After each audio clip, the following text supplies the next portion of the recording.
네, 3월 12일 목요일입니다. 클로징벨 라이브 시작하도록 하겠습니다. 여러분 반갑습니다. 자, 오늘 내마녀의 날이죠. 뭐 어제부터 사실 오늘 올해 처음 만든 선물 옵션 동시 만기 이야기를 하면서 사실 장 후반에 어제도 변동성이 좀 나왔었기 때문에 오늘도 긴장감 속에서 일단은 마감 상황까지 조금 수급 상황 지켜는 봐야 될 것 같은데요.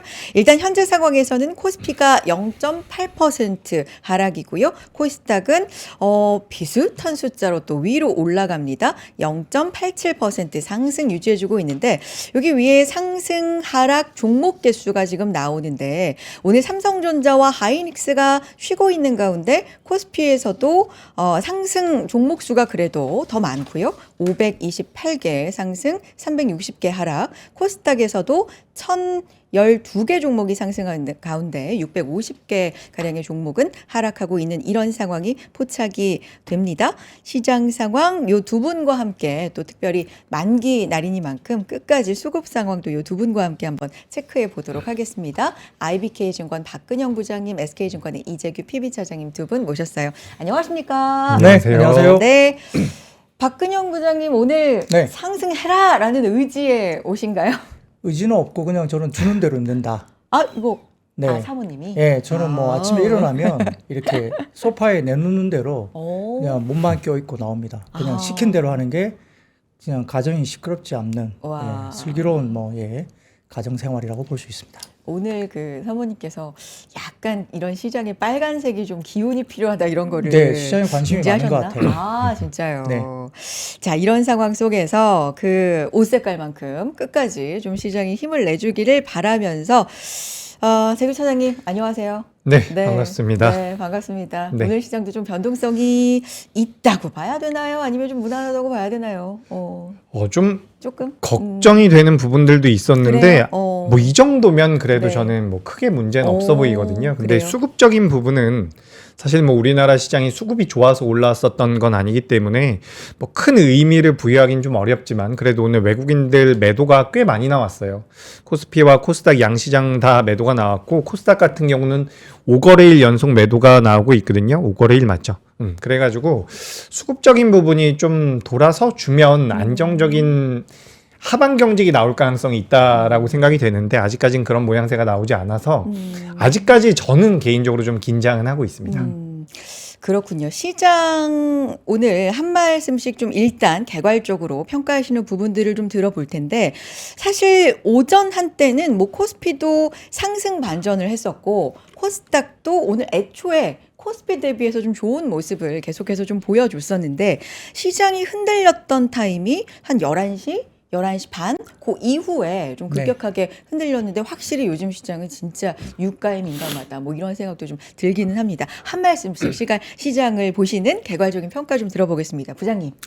네, 뭐 유가가 지금 핵심이죠. 그리고 유가에서 파생된 부분은 역시 달러 인덱스를 같이 봐야 된다. 달러 인덱스가 100을 넘기지는 않고 있는데 그게 넘어가 버리면 자금의 수급이 미국 쪽으로 다시 흡수되는 모양이 나올 가능성이 있기 때문에 외국인들 자금이 여전히 지금도 좋지는 않지만 상당히 또 그쪽으로 넘어가게 되면 국내 시장을 팔 수 있다. 여전히 더 팔 수 있다는 부분 변수인데 아직까지는 그건 지키고 있기 때문에 조금은 좀 지켜봐야 된다 생각이 들고요. 역시 시장에 관통하는 모습은 유가입니다. 유가인데 아까 잠깐 말씀하셨던 것처럼 자 어제 전략 비축률을 방출하자고 이야기가 나왔고 그러면 유가가 좀 빠져야 되는 거 아니냐 생각을 할 수 있는데 왜 유가가 더 올랐나 이게 여러 가지 부분이 있는데요. 첫 번째는 호르무즈 해협을 통해서 나가는 이 부분들이 이제 어느 정도 물량이 있잖아요. 그 물량을 계산해 보니까 4억 배럴 쏟아내도 한 달 정도밖에 못 견디는 거죠. 그러니까 그것도 제한이 있다. 그리고 90일에서 120일 동안 천천히 풀 거기 때문에 당장 유가를 바로 누르기는 좀 제한적이다 말을 했고요. 두 번째가 좀 더 지금은 변수가 된 것 같은데 호르무즈 해협을 지금은 이렇게 막고 여러 가지 부분들이 이슈가 있지만 이번에 이란이 이라크 쪽으로 그러니까 호르무즈 해협이 아닌 다른 쪽으로 뭔가를 날려서 정유시설을 공격했다는 게 이번에 나온 거죠. 그러니까 이게 호르무즈 해협을 막는 것뿐만 아니라 다른 항만으로 뭔가를 날려서 공격을 했다는 것이 이제 유가를 더욱더 자극시키면서 90달러대 위로 확 솟아내게 한 겁니다. 근데 역시 이제 유가 흐름과 이제 시장의 흐름들이 정반대 방향으로 똑같이 움직이는, 유가가 올라가면 장이 빠지고 유가가 또 다시 하락을 하면 장이 올라가는 모습인데 2시 넘어서 나온 거는 있죠. 이란이 이제 인도 쪽에 관련된 부분에 대해서 좀 풀어준다. 호르무즈 해협을 지나갈 수 있도록, 이게 2시쯤에 발표가 된 거거든요. 그러다 보니까 유가가 상승폭이 확 줄면서 장이 이제 고개를 좀 들기 시작했고요. 어제 같은 경우는 방글라데시 쪽에 관련된 쪽도 이란이 좀 풀어주면서 지나갈 수 있게 해주겠다라고 방글라데시 유조선 관련해서도 이야기가 나왔어요. 그러니까 살짝 지금은 이란도 뭔가를 조금은 출구 전략 비슷하게 양면으로 지금 공격도 하면서 같이 나가고 있다. 물론 뭐 트럼프도 지금 빨리 빠져나가고 싶어서 아주 미칠 지경일 거예요, 속으로는. 그러니까 이거 약간 엮였다라고 생각할 것 같은데 본인도 좀 답답할 텐데 출구 전략을 잡고 있는 겁니다. 그래서 그런 것들이 결국은 핵심은 유가인데, 지난주 방송 때 제가 짝꿍댕이론을 이야기 드렸잖아요. 예, 서서히 그렇게 갈 거예요. 오른쪽 엉덩이가 좀 더 높아지면서 변동성 폭도 조금 작게 흔들리면서 조정이 나오더라도 이렇게 좀 줄어들 것이다. 그렇게 보면서 트리거가 생기는 순간 어쨌든 뭐 상방이든 하방이든 떨어질 수는 있는데, 하방에 대한 부분들은 조금 제한적일 수 있죠. 지난번에 밸류 말씀드렸기 때문에 그 부분이 지켜지겠지만, 뭔가 풀리기만 한다면 상방으로 좀 쏟아낼 수 있는 부분들이 언젠지는 잘 모르겠습니다만은 또 올 수 있다는 부분들 감안하셔서 매매하시면 좋겠습니다. 유가에 대해서는 뭐 계속해서 정말 많은 이야기들, 그리고 호르무즈 해협과 관련된 얘기들이 이제 많이 나오는데, 간밤에 국제에너지기구가 사상 최대 규모 비축유 방출을 결정했음에도 불구하고 유가가 좀 올랐고요. 그리고 이제 뭐 이란이 이라크형의 유조선도 타격을 했다. 뭐 이런 소식들, 유가 200달러도 각오해라. 이런 쪽에서, 이란 쪽에서는 이렇게 이야기를 했는데, 11시 반 부근에 브렌트유가 100달러 위로 이제 넘어서는 흐름이 있었습니다. 그때 우리 시장도 같이 좀 흔들리는 모습이 있었고, 말씀하신 것처럼 인도 유조선이 또 뭐 통과했다 이런 소식도 들렸는데, 어쨌든 그것도 시장에는 조금 영향이 있었다. 이런 부분 말씀해 주셨는데, 확실히 유가에 굉장히 민감하다. 뭐 이런 생각이 듭니다. 이재규 차장님, 시장 어떻게 보십니까? 네, 일단 뭐 비축유가 많지 않다라는 이야기들도 있어요. 그러니까 일단 방출을 했는데 유가가 잡히지가 않고 있고, 그 물량 자체가 풍부하지 않다 보니까 결국엔 남겨져 있는 물량이 어느 정도 될까, 거기에 대한 관심이 있는 것 같은데, 그 물량이 생각보다 좀 작을 수 있다라는 분석들이 좀 나오고 있는 것 같습니다. 그로 인해 가지고 뭐 유가 같은 경우도 지금은 좀 이제 안정화가 되고 있는데, 어떻게 보면 지금 미국의 선물 같은 경우도 낙폭이 굉장히 크게 나오고 있거든요. 그러니까 이 지정학적 리스크가 완전히 해결됐다라고 보긴 좀 어려운 것 같아요. 근데 여기서 우리가 생각을 해볼 부분이, 과연 지난주에 우리나라 시장이 그렇게 급락이 나오면서, 지난주였나요? 이번 주였나요? 급락이 나오면서 엄청나게 무서운 하락이 나왔었잖아요. 뭐 지난주부터. 그때보다 과연 유가가 더 튈 수 있을까? 여기에 대한 고민이 필요할 것 같고, 저는 개인적으로는 그렇게까지는 변동성이 안 나올 것 같거든요. 그렇다라고 한다면 여기는 어떻게 보면 우리가 좀 버텨볼 만한 자리이지 않을까라고 생각이 되는데, 제가 모르는 무언가의 돌발 악재가 나온다라고 하면 시장의 변동성은 커질 수 있을 것 같습니다. 그리고 우리나라 시장 같은 경우는 아시다시피 최근에 변동성이 굉장히 크게 나오잖아요. 조금 밀린다 싶으면 쭉 밀리고, 또 이제 반등 나올 때도 많이 올라오곤 하는데, 변동성이 커진 상태이기 때문에 좀 그런 부분들은 주의를 할 필요가 있지 않을까. 아직까지는 우리가 이 불확실성이 완전히 수면 아래로 내려간 건 아니거든요. 근데 이 수면 아래로 내려가면 전 우리나라 시장은 어쨌든 그 유동성으로 인해서 자금이 많이 들어와 있는 상태고, 우리나라 자금뿐만 아니라 지금 미국의 그 MSCI 우리 EWY라고 하는 ETF 있죠. 여기에 외국인들 자금도 엄청나게 들어오고 있다라고 하거든요. 어제도 올랐어요. 네, 그래서 변동성이 무조건 크게 나올 것 같습니다. 그래서 일단은 지정학적 리스크가 좀 수면 아래로 가라앉아 주길 기대해 봅니다. 네. 알겠습니다. 지금 채팅창에서 뭐 고양시 버피님은 내마녀의 날 치고는 괜찮네, 이 정도면, 이렇게 말씀하시고, 날아가는 올빼미님은 나아진 줄 알았는데 여전하다. 그러니까 약간 좀 이 시장을 보는 시각이 여전히 불안하다라는 것도 상존을 하고, 근데 이 아래 위로 급등락의 어떤 변동폭이 어쨌든 좀 줄었잖아요. 지난주에 비해서는 이런 면을 조금 긍정적으로 보는 시각도 있고, 약간은 좀 그 기로에 있지 않나라는 생각도 드는데, 말씀해 주신 것처럼 오늘 올해 처음으로 맞는 내마녀의 날, 사실 어제부터 이런 부분에 대해서 후반에 좀 변동성이 나왔다 이런 얘기가 있었기 때문에 부장님 이런 영향은 오늘 좀 있는 건가요? 역시 뭐 옵션 만기일은 뭐 변동성이 있을 수밖에 없는 국면이고 말씀하셨던 어제 2시 좀 넘어선가요? 맞아요. 변동성이 좀 악화되면서 이제 선물 시장이 갑자기 확 밀렸거든요. 물론 하루 앞둔 이런 만기일 전후로 이제 변동성을 어제 먼저 조금은 보여줬다는 것도 오늘 조금은 자연스럽게 좀 넘어간 부분도 분명히 영향이 있었을 거고 어제 같은 경우에는 그때 빠진 이유가 있었어요. 일단은 그 파이낸셜 타임즈에서도 나온 이야기가 사모 대출 펀드 관련된 이슈가 JP 모건이었나 어쨌든 그와 관련된 이 자산의 평가를 좀 낮추면서 맞아요. 대출 JP 규모를 모건. 제한한다 네. 이게 나오다 보니까 이게 지금 이란 전쟁에 뭔가 좀 가려져 있는 사모 대출 펀드 관련된 부분들의 리스크 이게 잘못하다가는 리먼 사태처럼 금융 전체 시스템 리스크로 혹시 전이가 되지 않을까라는 우려가 사실 좀 더 팽배한 상황이거든요. 그런 것들이 좀 복합적으로 어제 미리 좀 만기를 앞두고 좀 변동성을 오후장에 갑작스럽게 주가 지수가 이렇게 맞아요. 폭포수처럼 확 떨어지는 경우가 그런 것들이 복합적이었고 일부 또 호르무즈 해협에서 어제 그 시간대에 유조선이 이제 피격을 받아서 배가 어쨌든 한 3척 정도가 피격받았다 이게 나오니까 또 이제 유가도 좀 굉장히 불안해지고 이런 것들이 있었습니다. 그래서 오늘은 말씀하셨듯이 좀 무난하게 잘 넘어갔고요. 다만 이제 이게 뭐 근본적인 뭐 웩도독이잖아요. 만약에 만기일날 흔들어도 이건 뭐 펀더멘털 이슈는 아니니까 그 부분에서는 지금 이란 전쟁 관련된 부분들이 어떻게 출구 전략을 가지고 갈 것인가가 중요한데 좀 이따 뭐 기회가 있을지 모르겠지만은 뭐 지금 이스라엘과 미국은 서로 좀 생각이 다른 것 같습니다. 그 부분은 혹시 기회가 된다면 간단하게 잠시 후에 한번 말씀드리겠습니다. 이스라엘과 미국이 그렇죠. 생각이 다르다. 다르다. 네. 요 부분 좀 꼭 들어봐야 되겠습니다. 제가 잊지 않고 질문 드릴게요. 좀 자세하게 설명해 주시고요. 재규 차장님의 말씀도 네. 좀 들어볼까요? 장 마감 됐네요. 지금 상황도 좀 짚어주시고 변동성이 혹시 좀 포착되는 게 있습니까? 어때요? 근데 뭐 장 후반부에 갑자기 알테오젠이 올라오면서 코스닥의 제약 바이오가 좀 반등이 나왔고 네. 뭐 코스피 같은 경우는 조선주들 그리고 에너지 원전 요런 기업들이 많이 변동성이 나왔는데 결국 유가가 튀면서 그에 따라서 약간 엮여 있는 기업들의 변동성이 좋았거든요. 오늘 피팅 밸브 관련되어 있는 기업들 뭐 조선과 LNG 좋았고 에너지 쪽으로 이제 뭐 한화솔루션이라든지 OCI 홀딩스 같은 기업들, HD 현대에너지 솔루션 같은 경우도 변동성이 좋았고 그동안 시장에서 정말 오랫동안 소외됐었던 CS 윈드 같은 경우도 변동성이 나왔거든요. 그러니까 에너지원 그리고 우리 두산 퓨얼셀도 많이 이야기했었는데 그 연료전지 쪽으로도 자금이 들어왔어요. 뭐 포스코 인터도 마찬가지고요. 그러니까 에너지에 대한 관심도가 여전히 좀 높은 그런 하루였다라는 말씀 드리고 싶고요. 전반적으로 이제 시장을 정리를 해보면 일단 첫 번째로는 뭐 유가가 올라갔었던 부분들이 많은 부담을 줬고 방금 전에 이제 부장님께서도 말씀하셨던 것처럼 사무대출에 대한 부분 이런 부분들이 이제 우리 시장에 전반적으로 영향을 줬고 내마녀의 날이기 때문에 변동성이 좀 나왔다. 이렇게 좀 보시면 좋을 것 같습니다. 전체적으로는 잘 마무리가 됐는데 저는 개인적으로 조금만 더 올라서 마무리가 됐으면 어땠을까라는 그건 좀 아쉬움이 있어요. 그래서 지금 일단 미증시가 본장에서 어떻게 움직일지는 봐야겠지만 현재 거래가 되고 있는 상황에서는 뭐 조금 밀릴 가능성이 높아 보이긴 하거든요. 내일까지 좀 추이를 볼 필요는 있겠다라는 말씀 드리겠습니다.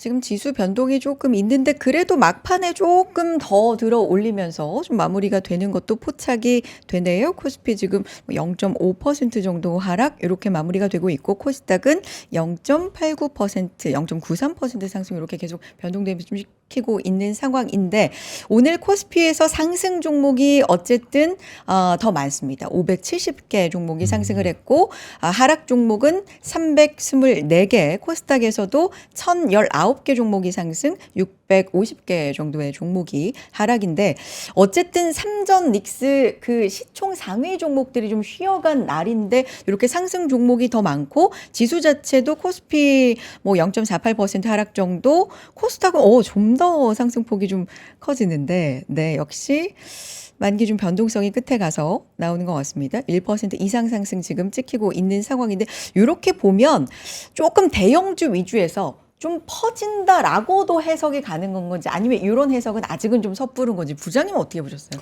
아니요, 뭐 충분히 그런 식으로 해석을 하셔도 무리가 없을 것 같은데요. 네. 삼성전자 하이닉스 주도의 시장은 아무래도 종목들이 좀 힘든 시장이 될 것 같고 삼성전자 하이닉스가 지금 쉬고 있는 시장이기 때문에 더군다나 3월 접어들면서 코스닥 쪽에 액티브 ETF가 일단 나왔잖아요. 그쵸. 자, 그 성격을 보면 지금 코액트 관련된 부분들은 굉장히 지금은 종목 관련된 섹터 분들이 상당히 좀 활발하게 뭐 특히 뭐 성호전자라든지 몇 가지 개별 종목이 상위에 포진되어 있는 게 보였기 때문에 개별 종목장에 대한 3월 달의 가능성은 굉장히 높게 형성됐던 것이고 타임폴리오 쪽에 이쪽은 상대적으로 이렇게 포트폴리오를 보면 코스닥의 시가총액을 조금 반영해서 아마 지금 내부적으로 좀 그런 포트폴리오가 짜진 게 아닌가 이게 생각이 듭니다. 근데 현재까지 하루 이틀 정도의 운용을 보면 어디가 이겼어요? 지금은 코엑트 쪽이 수익률이 훨씬 좋죠. 좀 더 작은 종목들, 그렇죠. 성장성이 높은 걸로 구성이 된. 네. 그러니까 지금 뭐 예전처럼 뭐 패시브의 ETF처럼 이렇게 시가총액을 딱 세워놓고 기계적으로 샀던 성격보다는 그게 이제 타임폴리오 쪽의 성격이 조금 더 짙고요. 그 다음에 코엑트 쪽은 아무래도 개별 종목들에 대한 비중이 상당히 높게 형성되면서 그런 종목들이 꽤 급등을 보여주면서 상승폭도 지금 코엑트 쪽이 훨씬 더 좋은 수익률을 내고 있어요. 그러니까 그 부분은 역시 삼성전자 하이닉스가 좀 쉬어가면서 자금들이 밖으로 이탈되기보다는 내부에서 순환을 하고 있고 특히 오늘 뭐 조선이나 조선기자재 등도 본다면 통신 장비도 오늘 좋았지만 맞아요. 종목들로 보면 굉장히 활발하고요. 근데 같은 종목이 같은 방향으로 가지도 않아요. 일단 대장주 먼저 보내고 그다음에 대장주 충분히 보낸 다음에 그다음 확산이 되면서 섹터 내에서도 종목의 순환이 계속되는 그러니까 같은 종목들 같은 업종들이 같이 올라간 모습보다는 일단 그렇게 차별적으로 또 올라가면서 계속 돌고 있거든요. 그러니까 자금들이 그 사이에서 어떻게 하면 수익을 낼 수 있을까 굉장히 활발하게 종목 찾기가 지금 3월 달에 이루어지고 있는 것이 지금 특징이다. 그래서 물론 이제 이란과의 전쟁 관련된 부분들이 여전히 좀 우려가 있지만 역사적으로 전쟁 부분은 시간이 지나면서 어쨌든 뭔가 해결이 된다는 우리가 학습 효과가 있는 상태에서 이 과정에서 자금이 빠져나가지 않고 그래도 좀 버텨주면서 종목을 찾고 순환매가 돌고 하면서 어쨌든 수익률 확신으로 이렇게 좀 넘어가는 것들이 이번에 액티브 펀드 관련된 부분도 성격이 그렇고 개인 자금들도 아마 그렇게 좀 흘러가는 것이 아닌가. 물론 뭐 퀄리티가 좋다고는 할 수 없습니다. 시장 자체가. 왜냐하면 오늘 보면 일부 이제 부동산 개발 관련주 테마군들 막 급등하잖아요. 무슨 시멘트 이러면서 뭐 자산 관련된. 예, 뭐 그런 것들이 이제 사실 밑도 끝도 없이 또 올라가는데 이제 그런 것들 보면 장의 퀄리티가 좋은 건 아니겠지만 그래도 어쨌든 돈들이 빠져나가지 않고 그런 것들로 좀 버텨주고 있다 이렇게 설명드릴 수 있겠습니다. 알겠습니다. 마감 상황 코스피 0.48% 하락으로 결국에는 찍히면서 5583, 5,583선이고요. 코스닥은 1% 넘게 오늘 상승입니다. 1.02% 상승 1,148선에서 마감하는 흐름을 보여주고 있는 상황입니다. 오늘은 확실히 장 초반부터 해서 뭐 흔들리는 구간에서조차 코스닥이 좀 더 단단했다, 견고했다 이렇게 볼 수가 있을 것 같고요. 근데 수급적인 측면에서는 이제 코스피, 코스닥 모두에서 개인의 순매수만 잡힌다, 뭐 이런 부분들. 물론 코스닥에서는 기관까지도 매수해주는 흐름이 있는데 외국인은 양시장에서 모두 좀 팔았다 이런 부분은 좀 잡히기는 하는데 오늘 뭐 동시 만기일이기도 하니까 요 수급적인 측면도 조금 자세하게 분석해 주시면 좋을 것 같아요. 한 말씀 좀 들어볼까요? 네. 네. 사장님. 수급적인 네, 부분이요. 수급 부분. 일단 뭐 변동성은 최근 들어서 만기일에 많이 안 나왔다라고 저는 기억을 하고 있거든요. 그래서 만기일이라고 해서 뭐 특별한 수급이 들어왔거나 장후반부에 좀 올라온 것은 긍정적이긴 하지만 큰 의미를 부여할 건 없습니다. 아까 부장님께서도 똑같은 말씀을 해주셨던 게 뭐냐면 그 시장이 만약에 올라가려고 하고 있는 상황입니다. 시장이 추세적으로 우상향을 하고 있고 올라가고 있는 상황에서 만기일에 갑자기 밀린다라고 해서 시장 분위기 자체가 하방으로 바뀌는 경우는 없어요. 그렇기 때문에 우리가 이거를 뭐 너무 크게 확대 해석할 필요는 없지 않나 라고 생각을 하고 있고, 다행히도 이제 우리나라 시장 마감되고 나서 보니까 유가가 좀 안정이 되고 있는 것 같거든요. 이렇다라고 한다면 일단 현재까지 장 마감 때까지는 좀 아쉬운 부분이 있었지만 장 마감 후에는 또 기대해 볼 부분이 있지 않을까라고 생각이 되고, 일단 우리 개인 투자자분들이 매수를 하고 있는데 어느 날에는 개인 투자자가 매수를 하면 시장이 올라가요. 근데 어느 날에는 개인 투자자분들이 매수를 하면 시장이 밀리거든요. 뭐가 차이가 나는 거냐면 시장에 대한 투심이 좋을 때는 개인 투자자분들이 올려서 매수를 하는 거죠. 근데 시장이 불안정하고 이런 지정학적인 불확실성이 좀 있을 때는 매수를 밑에다가 걸어 놓는 겁니다. 매수를 밑에다 걸어 놓으면 기관이나 외국인들이 매도를 하면서 개인 투자자분들은 매수로 잡히는 건데, 오늘 보면 뭐 전반적으로 ETF 같은 경우도 매수가 많이 안 들어왔다라고 보여지거든요.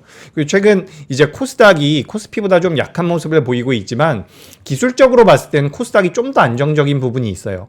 지금 코스피는 21 이평선 하단에 있고요. 코스닥 같은 경우는 21 이평선 상단에 있는데, 요게 이제 펀더멘탈적인 측면이 아니라 이제 투심이라든지 유동성을 고려를 해보면 시장의 불확실성이 좀 제거가 됐을 때는 코스닥 같은 경우도 좀 탄력적인 모습이 나올 가능성이 있고 오늘 보시면 그 코스피에서 LG 에너지 솔루션 같은 경우도 상승을 했거든요.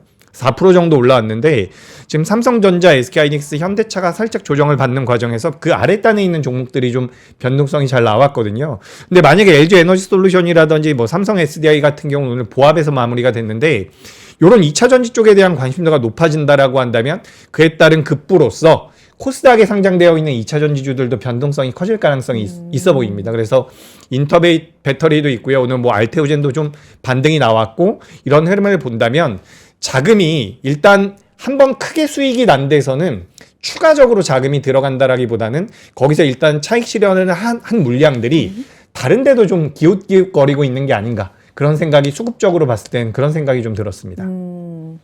그렇군요. 수급도 그렇고 오늘 뭐 시장 특징으로 좀 한 말씀씩 또 넘어가 보겠습니다. 부장님 어떤 부분이 또 포착이 되십니까? 네, 결국 뭐 유가가 많이 올라가니까 뭐 인간들은 스마트하죠. 그러니까 유가가 올라가면 우리가 뭘 해야 되지를 또 고민하겠죠. 네. 항상 또 어떨 때는 그죠. 그러니까 주식시장이 상당히 냉정한 게요.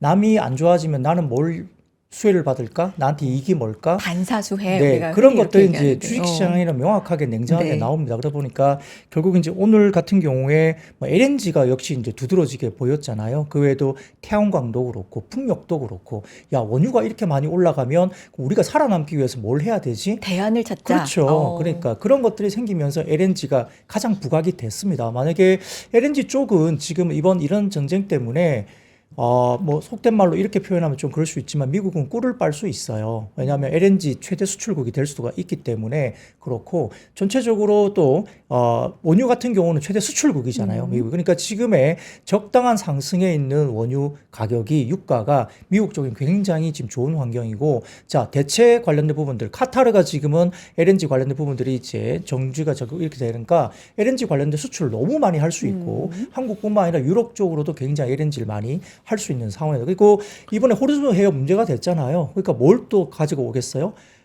북극 항로 그것도 가져올 거 아니에요. 잘 됐다. 북극 항로로 가야 된다. 이 이야기를 또 하면서 투자해라. 그리고 LNG 우리 거 사가라고 아주 강력하게 이야기할 수 있는 환경이 됐습니다. 굉장히 이익을 가져갈 수 있는 부분이기 때문에 네. 자, 그렇게 되니까 LNG 이야기 되니까 LNG 선으로 좀 부각이 될 수 있는 뭐 예를 들어서 삼성중공업 이런 그렇죠. 것들이 좀 오늘 이야기되고 좋았죠. 있고 그 피팅 관관 그죠? 네, LNG 가스관 이런 것도 관련해서 피팅 관관 좋았죠. 한국카본 이런 본행제 역시 같이 좋아지는 거. 그러니까 굉장히 시장은 스마트해요. 이유도 명확하고요. 그렇기 때문에 그런 쪽으로 빠르게 이제 수급이 들어가면서 움직임이 있었다 볼 수 있는 상황이고 그 외에도 뭐 연료전지라든지 그죠? 태양광 이쪽까지도 뭐 두산 퓨얼셀이나 한화솔루션 이런 종목들이 재생에너지 쪽으로 결국은 중동 불안이 그쪽으로 이제 사람들이 눈을 돌리게 되는 이런 모습이 보이게 됩니다. 더군다나 뭐 여러 가지 이슈들이 좀 있지만 뭐 그 외에도 말씀드렸던 뭐 반도체 이쪽 같은 경우는 아무래도 이제 베타가 좀 높은 종목들입니다. 예를 베타가 들어서 높다는 건? 예, 결국은 네. 시장이 1을 움직일 때 삼성전자가 얼마 움직이냐 이런 것들인데 외국인 입장에서는 삼성전자가 지금 베타가 1.2까지 정도 네. 와 있고요. 하이닉스가 2가 넘었다가 지금 1.6 정도까지 와 있거든요. 그러니까 아래 위로의 변동성은 하이닉스가 좀 더 크고요. 삼성전자가 조금 낮긴 한데 전체 시장의 아래 위 어떤 흐름보다는 전자도 1.2면 시장의 흐름보다는 조금 아웃퍼폼하거나 언더퍼폼을 조금 더 하거나 그럴 수도 있다는 거고 지금 이렇게 이란 전쟁이 아직까지 불확실성이 있다 보니까 액티브 펀드 같은 경우는 결국은 한국에서 손절이 아니고 익절이겠죠. 굉장히 많이 과거에 낮은 단가로 샀던 것에 대해서 이렇게 한국의 개인들이 이렇게 사주는데 ETF 통해서 너무너무 사주니까 엑스트하기가 너무 좋은 거예요. 그리고 달러가 강세니까 달러 쪽에 자산으로 넘어가야 되겠다. 이런 수급도 열리면서 결국은 삼성전자나 하이닉스를 굉장히 땡큐하면서 팔고 나가는 액티브 펀드들이 일부 있는 거죠. 다만 한국 시장에 들어와 있는 헤지 펀드들은 별로 움직임이 나가는 움직임이 없고요. 아주 높은 형식의 수급을 그대로 유지를 하고 있다. 다만 수익을 잘 못 내고는 있겠죠. 아직은 빠지고 나가지 않고 있다는 게 눈에 보이고 패시브 펀드들은 일단 다시 계속 들어옵니다. 한국에 대해서 굉장히 펀더멘탈 쪽에 밸류 부담을 가지지 않는 시장이기 때문에 좋게 보고 또 들어오고 있다고 집계가 되거든요. 그러니까 상대적으로 액티브 펀드가 좀 더 많이 나가기 때문에 외국인들이 파는 걸로 보이긴 한데 전체적으로 외국인들은 각계 좀 다른 성격과 다른 흐름을 보인다는 것도 수급을 좀 지켜봐야 되고요. 뭐 개인들이 산다고 해서 꼭 우리가 뭐 예전에는 그랬습니다. 빠지는 게 늘 보였는데 우리가 코로나 시절에 한번 생각해 보세요. 그죠? 2차 전지 막 이렇게 몇 배씩 오를 때 외국인들이 사줘서 올랐어요. 외국인들이 공매도 때리고 별 뭘 다 했는데 개인들이 그걸 받아내고 끌어올리면서 일주일에 2-3개 정도의 홍콩과 싱가포르에 있는 기관들을 그냥 문 닫게 만든 게 한국 시장이에요. 아, 근데 그걸 네. 2차 전지 그 시절에 비유해 주시니까. 뭐 어쨌든 그만큼 뭐 이제 약간 개인들의 수급이 어, 외국인이라고 꼭 우리가 그 외국인에 눌려서 어. 개인 수급이 항상 진다라고 생각할 수는 없다는 거고 아. 그때 당시에 한국의 고객예탁금이 79조 원, 한 80조 원 언저리 됐거든요. 지금 고객예탁금이 거의 130조 원 언저리까지 올라갔던 그런 상황이기 때문에 일단 개인 수급이 들어온다고 해서 꼭 부정적이라 볼 수는 없습니다. 물론 뭐 역사적으로 일단 뭐 기관 외국인이 좀 사주면 시장이 좀 더 좋은 방향으로 갔던 경험상으로 가능성이 좀 높긴 하겠지만 뭐 그런 것들도 고려한다면 어쨌든 지금의 수급 싸움이 여러 가지로 벌어지고 있는데 외국인들은 조금 이제 리스크 헤지를 하기 위해서 신흥시장 쪽보다는 아무래도 미국 시장으로 좀 돌아가는 게 낫지 않느냐. 그리고 빅테크가 또 많이 빠져 있어요. 그러니까 뭐 엔비디아도 그렇고 많이 빠져 있기 때문에 매력적으로 보이니까 많이 오른 걸 좀 팔고 달러 인덱스 흐름도 그러니까 미국으로 좀 돌아가야 되겠다. 이런 자금들은 많이 수익을 냈던 액티브 펀드는 그럴 수 있다고 보고요. 패시브 펀드들은 아직까지는 국내 시장을 좋게 보니까 일정 수준 들어온다고 보면서 뭐 그런 것들을 각자 가져가면서 말씀하셨던 뭐 이란 전쟁이 어느 정도 트리거가 생기면서 안정화된다 그러면 또 다시 들어오겠죠. 액티브 펀드들이 그죠? 그 밸류에이션 매력도 분명히 삼성전자 하이닉스가 여전히 있기 때문에 저는 뭐 다시 들어올 가능성도 꽤 높다라고 평가하고 있습니다. 알겠습니다. 부장님께서 잘 정리를 해주셨고 에너지 쪽이 강했고요. 당연히 유가가 올라가니까 대안을 찾자라는 흐름 속에서 뭐 원전, 조선, LNG 이슈가 또 붙어 있는 삼성중공업도 강한 흐름들, 뭐 그리고 태양광이라든지 뭐 이런 부분도 좀 강한 흐름을 보여줬는데 그렇다면 여기서 다시 조방원인가? 뭐 이런 생각도 들긴 해요. 물론 얼마 전부터 이제 탄력이 좀 좋은 흐름이 있기는 했지만 외국인이 이렇게 매도하는 흐름 속에서도 외국인이 오늘도 조방원에는 좀 수급이 집중되는 흐름이 있었기 때문에 뭐 이런 부분도 좀 짚어보면 좋을 것 같은데 혹시 차장님 의견 어떠십니까? 네, 오늘 그 대미 투자 네. 특별법이 국회에 통과했다라고 이제 뉴스가 좀 나오는 것 같네요. 속보로 이제 몇 분 전에 나온 것 같습니다. 3시 38분에 나왔네요. 관련되어 있는 부분들로 인해 가지고 우리가 조선과 방산과 원전이 수혜를 받을 것이다. 이런 이야기들이 굉장히 많았고 조선과 방산과 원전 같은 경우는 기업과 기업 간의 관계가 아니에요. 이제 더 이상은 이게 에너지 안보와 관련되어 있는 부분들이기 때문에 전체적으로 이제 국가 사업이라고 보시면 좋을 것 같습니다. 그런 관점에서 관련되어 있는 기업들의 변동성이 좋은데 제가 조방원에 들어가기 전에 앞서서 반도체도 어쨌든 네. 우리가 한번 짚어봐야 될 것 같아서 좋아요. 말씀드려보자면 네. 지금 제 화면을 한 번만 보여주시기 바랍니다. 이게 우리나라 삼성전자고요. 오늘 뭐 최근에 주가 흐름이 그렇게 좀 뚜렷하게 상방으로 올라가진 않고 있지만 버텨주고 있죠. 이건 이제 SK하이닉스입니다. 근데 우리가 미국에 상장되어 있는 이 스토리지와 관련되어 있는 기업이죠. 마이크론을 한번 보도록 하겠습니다. 지금 화면에 보시면 마이크론이고 샌디스크도 한번 봐볼게요. 이런 주가 흐름이 나오고 있거든요. 어떻게 보면 최근 들어선 우리나라 기업보다 샌디스크와 그리고 마이크론의 주가 흐름이 견조한데 그렇기 때문에 우리나라 삼성전자와 SK하이닉스 같은 경우는 여기서 더 빠질 가능성은 전 낮다라고 생각을 해요. 다만 주가 흐름 자체가 좀 둔화될 수 있다라는 말씀은 드리는 거고 그런 부분들 좀 체크하시면 될 것 같고요. 조방원 같은 경우는 어떻게 보면 그동안 주가 흐름이 상대적으로 많이 못 나왔었던 상황이거든요. 지금 삼성중공업 같은 경우 우리가 FLNG라 그러죠. 부유식 액화 설비라고 보시면 좋을 것 같은데 우리가 공장에다가 만들 수 있는 땅에다가 만들 수 있는 것을 바다에다 띄워서 만든다라고 보시면 좋을 것 같거든요. 그래서 우리가 FLNG는 삼성중공업이 가장 잘합니다. 근데 LNG 쪽에 대한 모멘텀 역시나 에너지 안보와 관련되어 있는 부분으로 보시면 좋을 것 같고 추가적으로 이제 HD 현대중공업과 한화오션 같은 경우는 우리가 특수선이라고 이야기를 많이 하죠. 특수선 군함이나 잠수함 쪽에 대한 모멘텀을 가지고 있는데 지금 뭐 삼성중공업도 그렇고 HD 현대중공업도 그렇고 우리가 상선이나 특수선 쪽에 대한 모멘텀들은 많이 반영이 됐었던 부분인데 지금 해양 플랜트 같은 경우는 전반적으로 좋지가 못했었어요. 근데 좋지 못했던 상황에서 개선되고 있다라는 부분과 국가적인 전략적인 차원에서 투자가 이뤄진다라고 한다면 조선주들은 저는 굉장히 매력적일 수 있다라고 생각을 하고 있습니다. 근데 오늘은 유독 LNG와 관련되어 있는 기업들의 그쵸. 변동성이 조금 더 컸었던 것 같아요. 그래서 아까 전에 뭐 부장님도 말씀해 주셨지만 한국카본과 본행제, 그 안에 이제 액화천연가스가 녹지 않게끔 만들어주는 본행제를 만드는 기업과 오늘 피팅밸브 기업들의 변동성 나왔고 방산주들 같은 경우도 며칠 좀 조정을 받는 것 같더니 다시 한번 반등 나왔고 결국엔 에너지원과 관련돼서는 원전 쪽, 수소 쪽 그리고 오늘 제가 오늘 그 신재생 에너지 ETF를 좀 열심히 보고 있었거든요. 근데 전반적으로 다 올라오더라고요. 그래서 이게 뭔가 구조적인 변화이지 않습니까? 방산도 그런 거고 그리고 에너지도 그런 거고 우리가 의뢰 그런 이야기 많이 했었잖아요. 반도체가 많이 성장을 하게 되면 우리가 반도체 메모리 쇼티지도 나오겠지만 결국엔 전력 쪽에 대한 쇼티지가 나올 것이다. 그게 에너지이지 않습니까? 그래서 에너지 쪽에 대한 관심은 전 여전히 좀 필요하다라고 생각이 되고 지금 이제 막 방송 끝나고 살펴보니까 SK 이터닉스가 또 상한가에 네. 들어갔네요. 신재생 에너지와 관련됐고 그 에너지 관련돼 가지고 관리 유지보수라는 기업들이 또 있거든요. SK 이터닉스 말고도 몇 개 더 있습니다. 무슨 에너지 이런 기업들 몇 개 있거든요. 그런 기업들도 한번 찾아보시면 당분간은 관련되어 있는 기업들의 변동성이 좀 더 나올 것 같습니다. 알겠습니다. 7388님이 이터닉스 마침 또 차장님이 얘기해 주셨는데 5% 물려 있었는데 상한가 같다고 팔까 고민했는데 잘 참았다 이런 분도 계십니다. 아유 축하드리고요. 자 이렇게 시장이 좀 움직이는 가운데 계속해서 좀 특징적인 종목들 얘기를 해볼 필요가 있는데 저 이 얘기를 꼭 여쭤보고 싶어서 어제 이제 저희 뭐 요 시간에도 얘기했고 뒤에 여의도 인사이트 시간에서도 통신장 위주 짚은 바가 있습니다. 요게 이제 집단적으로 상승하고 있는 부분에 좀 주목해봐야 된다라는 의견도 사실 들었었는데 오늘도 좋은 흐름을 보였거든요.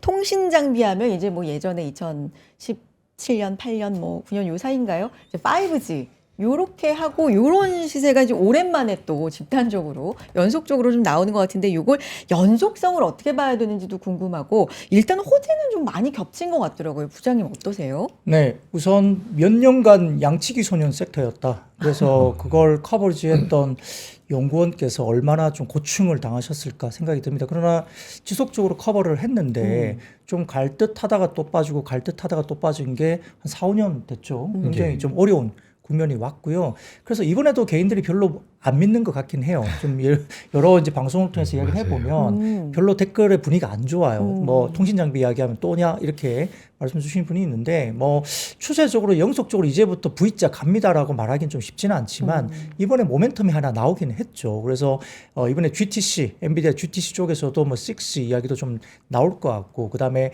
두 번째로서는 지금 AT&T 관련된 부분에 네. 대해서 이 미국에서 정부 차원에서 지금은 약 한 2,500억 달러 정도인가요? 상당히 많은 돈에 대한 부분에 대해서 투자에 대한 활성화 이런 것들을 미국 정부 차원에서 AT&T의 투자 관련된 건을 공식적으로 이제 굉장히 좀 서포트하는 그런 이슈가 또 불거지고 있고 더군다나 주파수 경매나 이런 것들이 올해 있을 가능성이 높습니다. 더군다나 우리가 뭐 자율주행을 가든 뭘 가든 하게 되면 결국은 새로운 어떤 통신 장비의 어떤 구축들이 결국은 가야 되는 기본적인 뭐 인프라 구축을 해야 되기 때문에 그런 것들이 부각이 되면서 지금은 일본의 그 5G에서 좀 굉장히 좀 밀려났던 NC 도코모 같은 경우도 6G에서는 지금 밀려나지 않겠다고 하면서 적극적인 투자 행보 이런 것들을 지금 이번에 어나운스를 또 하고 있는 MWC에서 그렇게 또 이야기가 나왔거든요. 그러니까 그런 것들이 좀 중복이 되면서 이 통신 장비가 조금 들썩이면서 꽤 많이 올라왔는데 그런 이제 단기적으로 본다면 한 3일 급등을 했습니다. 그리고 일단은 대장주가 먼저 갔고 그다음에 첫 번째 대장주는 윗골이 달고 오늘 좀 빠지고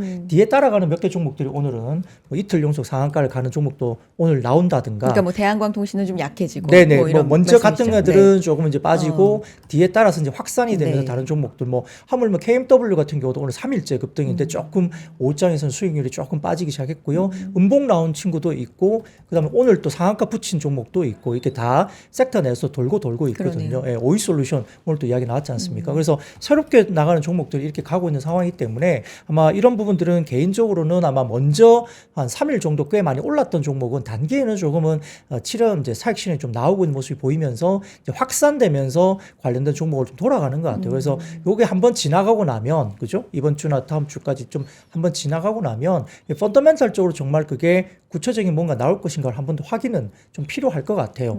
근데 과거 아까 말씀하셨던 처음에 우리 통신 장비주가 정말 10배거가 나왔을 때도 실제 숫자가 찍히기 전에 1년 전부터 주가는 움직였어요. 그래서 1년 뒤에 상당히 많이 오른 상태에서 숫자가 확인되고 그러면서 더 오르면서 이제 고점을 만들었거든요. 그러니까 아무래도 올해 아마 투자 관련된 부분들이 정확하게 구체화되고 정말 맞다면 이게 이제 주가는 지금 당장 숫자가 안 나오는 구간이라도 밸류에이션 상관없이 조금 움직일 가능성도 있을 수 있다. 이런 것도 좀 열어놓고 너무 이제 뭐 아우 믿지 못하는 섹터야 살 거 많은데 굳이 그걸 해야 돼. 이러시면 꼭 볼 필요는 없겠지만 기존에 갖고 계신 분들은 조금 더 관심 있게 좀 팔로잉을 하는 것도 괜찮습니다. 괜히 오늘 이런 이야기 하고 또 제가 야단 맞을까는 잘 모르겠네요. 네. 조심하라는 말씀도 이제 약간 어떤 견해에 따라서 덧붙여 주시긴 했는데 미국 그 AT&T 말씀해 주셨는데 어쨌든 요게 대규모 투자를 한다라는 것 더하기 네. 중국산을 이제 배제한다. 배제하죠. 네. 이게 굉장히 우리한테는 조금 맞습니다. 더 네. 상승 동력이 돼줬고 그럼 이제 GTC 말씀을 해주셨는데 요 일정은 살아있는 일정이잖아요. 다음 주에 16일인가요? 이제 개막을 하게 되고 사실 요 광통신 비롯해서 어쨌든 이 통신 장비주가 관심을 받았던 이 시점도 엔비디아가 그 관련된 기업들이 이제 투자하면서도 엮여 있었기 때문에 혹시 GTC에서 이런 얘기 나올까도 지금 사실 관심인데 뭐 그렇게 될 가능성 혹은 그렇게 된다면 뭐 세론이 될 가능성이라든지 뭐 이런 것도 좀 열어둘까요? 그렇죠. 이제 그걸 다 아니까 미리 좀 움직인 어. 거겠고요. 그다음에 이제 지금 광통신 잘 말씀 주셨지만 지금 새롭게 또 부각되는 새로운 키워드가 하나 있죠. 실리콘 포토닉스 여기도 또 있죠. 이게 사실 뭔가 테마로서 움직임이 거의 별로 없었어요. 일정 제가 알기로는 현대차증권이 실리콘 포토닉스 관련된 리포트를 꽤 제법 생산을 해내면서 시장에 화두를 던지긴 했는데 별로 관심들이 별로 없었거든요. 근데 GTC에서 과연 이런 쪽도 광통신과 더불어서 새롭게 뭔가 나올 것인가 이걸 잘 봐야 될 것 같고 아마 뭐 베라루빈 지나고 난 다음에 울트라 넘어가면 이제 액침 냉각도 뭔가 좀 바뀌는 걸로 보이거든요. 그래서 여러 부분들이 GTC에서 어떤 기술적인 해자를 다시 한번 키워드를 던질 것인가 부분도 저희들이 좀 공부를 해야 되는 그런 부분이 있을 겁니다. 아마 3프로TV 클로징 벨과 함께 하시면 충분히 공부하실 수 있는 기회가 되지 않을까? 그죠? 장님? 그럼요. 네. 예. 네. 준비하겠습니다. 센스 제가 이런 걸 있습니다. 배워야 되는데. 제 기자장님 항상 네. 이렇게 같이 콤비하시면 이런 네. 걸 배워야 되는데. 그러게 저는 그냥 막 빨리 이거 말씀드려야 될 것 같고 뭐 그래가지고 이렇게 여유가 없는데 부장님 너무 잘하시네요. 저는 뭐 빨리 할 이유는 크게 없었어요. 뭐 연륜, 네, 뭐 경력에서 또 나오는 실력 또 무시를 못하죠. 차장님, 요 관련된 네. 얘기 또 네. 해주고 싶으신 부분 있으세요? 일단 아까 전에 그 네. 중국 이야기를 정말 잘해주신 것 같아요. 네. 우리가 지금 이 통신 장비는 그 네. 통신 장비 안에 무언가 보안에 리스크를 줄 수 있는 요인들이 많다라고 합니다. 그래서 미국에서도 계속해서 뭐 인프라 투자를 한다느니 그리고 통신 장비에 대한 수요들이 있을 때 우리나라 기업들이 실제로 수혜를 받을 가능성이 굉장히 높다라는 이야기가 나오고 있어요. 대체적으로 이제 삼성전자라든지 우리나라의 큰 기업들이 우리나라 부품주들의 부품을 모아가지고 납품을 하는 형태로 그래서 이제 삼성전자가 뭐 인도에도 마찬가지고요, 일본도 마찬가지고 미국도 마찬가지고 이제 수주를 좀 따낸다 이런 내용들이 들리면 실질적인 외형 성장이 나올 가능성이 높다라고 보시면 좋을 것 같습니다. 그리고 제가 좀 찾아보니까 미국의 주파수 경매가 올해 6월달에 있는 것 같아요. 6월달 아니면 뭐 연내에는 있을 것 같아가지고 그에 따른 수혜를 받을 수가 있고 우리가 지금 시장에서 많이 이야기하지 않고 있고 저도 잘 모르는 분야지만 우리 얼마 전에 양자에 대해서도 많이 관심이 있었잖아요. 양자. 테마성을 가졌을 네. 때. 그 양자라는 것이 개발이 되면 우리가 기존에 가지고 있었던 통신 장비들은 한 번에 해킹이 될 수가 있다라고 해요. 그래서 미리 이제 장비를 교체하겠다라는 그런 구조적인 변화도 있을 것 같거든요. 그래서 그런 부분들을 고려를 해보면 통신 장비주들이 추가적인 상승의 가능성이 있다라는 말씀 드리고 제가 이제 막 방송하면서 찾아보니까 네. 지금 KMW 같은 경우는 이제 2019년도, 20년도에 엄청나게 올랐다가 그때 가격이 9만 원입니다. 현재 2만 6천 원인데 야, 우리가 이제 최근에 대장주라고 말하는 몇몇 기업들이 있어요. 실적이 좀 나오고 있는 솔리드란 기업 같은 경우는 네. 지금 신고가입니다.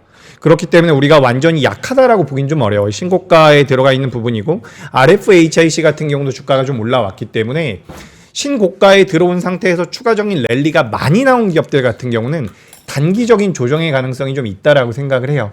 단기적으로 조정이 나오면 그때는 뭐 매수 트레이딩 관점으로는 전 적합하다라고 생각을 하니까 그렇게 좀 보시고 다만 생각보다 꽤 올라왔다라는 말씀을 드리고 싶습니다. 단기간에. 네. 네.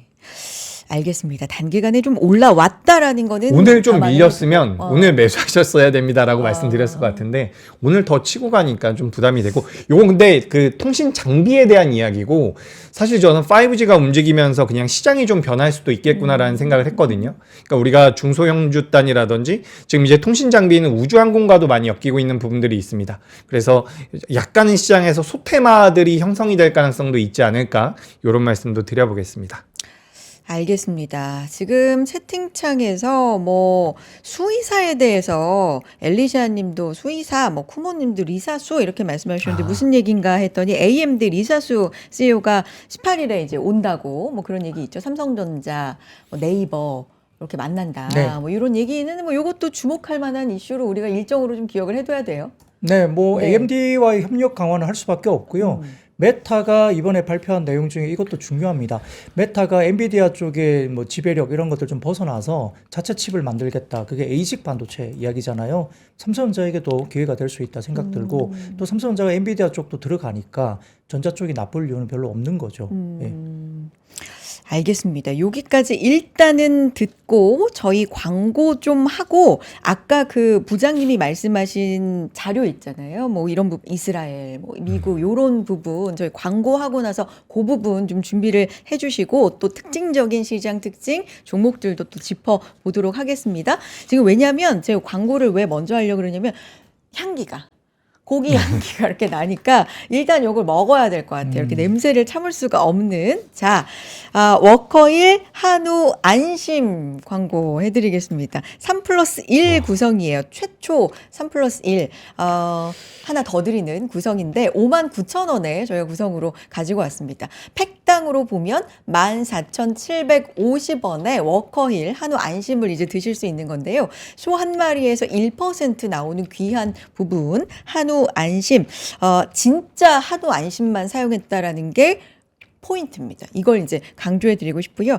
안데스 소금, 파인애플 마리네이드로 풍미가 좀 높아졌다. 셰프가 직접 개발한 꼬냑 갈릭 크림 소스가 포함이 돼 있다. 이건 제가 먹어봐야 알 것 같아서 일단 이렇게 설명을 드리고 먹어보도록 할게요.